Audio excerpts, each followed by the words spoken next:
Have you ever wondered how communities around the world have evolved over time? From quiet rural villages to bustling urban cities, our communities have transformed in fascinating ways. Let's travel through time and explore how different types of communities have developed and what makes each of them unique. That's why welcome to Global Time Travel.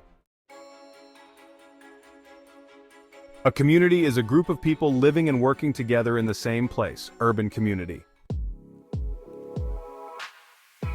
A city is a large urban community with many people and large or tall buildings. An urban community is often crowded with a lot of movement on the streets. An urban community may only have a small amount of open space for parks or natural areas. Suburban community. A suburban community is a medium-sized community, usually located near a large city. Houses are close together. You may find malls for shopping. There are fewer people in a suburban community. Buildings are not as tall.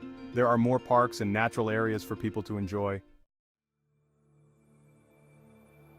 In a rural community, houses are far apart. People do not live close together.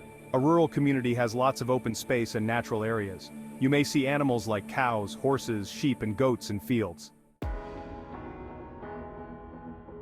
Who are community helpers? Community helpers are people with any job that improves our health and well-being, such as a teacher who helps students with learning, reading, and writing, a doctor who takes care of people's health, a police officer who works to keep community members safe, a plumber who installs pipes in buildings and repairs pipes that leak.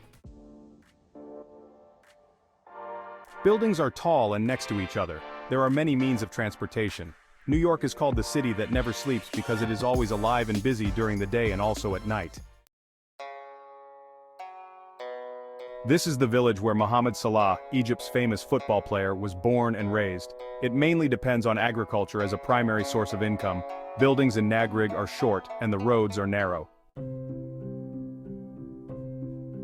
In the past, there were rarely urban communities. People mostly lived in suburban or rural communities. Transportation was by horse and carriage, and communication was by letters and later on by wired telephones. Buildings were not very tall because they only had a few floors.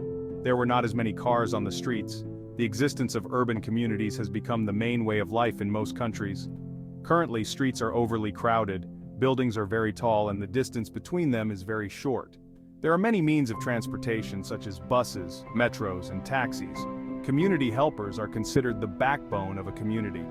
If any of the community helpers were missing, the community would not operate as smoothly.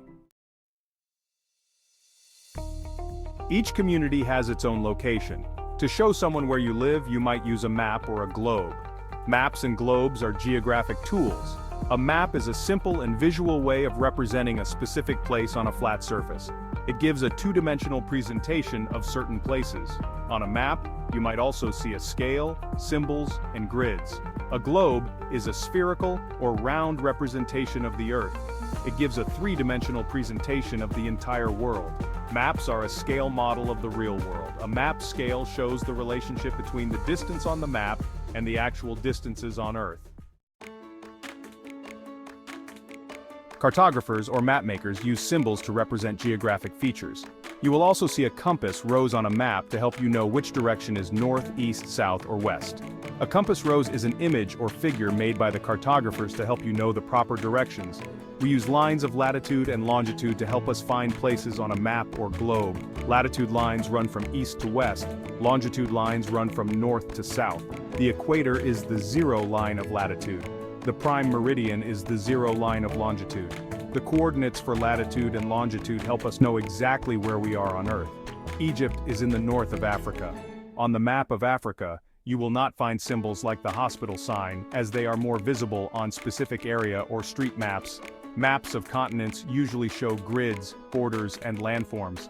Maps of cities or towns mainly show symbols or important places like hospitals, bus stations, and metros. Asia is in the far east of the world. North America is in the far west of the world. If you check the world using a globe, you will see that they are right next to each other and are separated by the Pacific Ocean. The first map ever known to man is the Babylonian map of the world, which is currently housed in the British Museum. You can locate anything anywhere in the world. The Earth is surrounded by more than 4,000 satellites. Maps are being updated regularly. Some maps have symbols to identify the location of specific places in different cities. In today's world, you can find the location of anything, anywhere on Earth.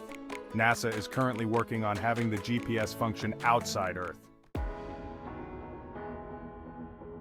Do not forget to subscribe to the Global Time Travel channel and activate the bell button to receive all new updates.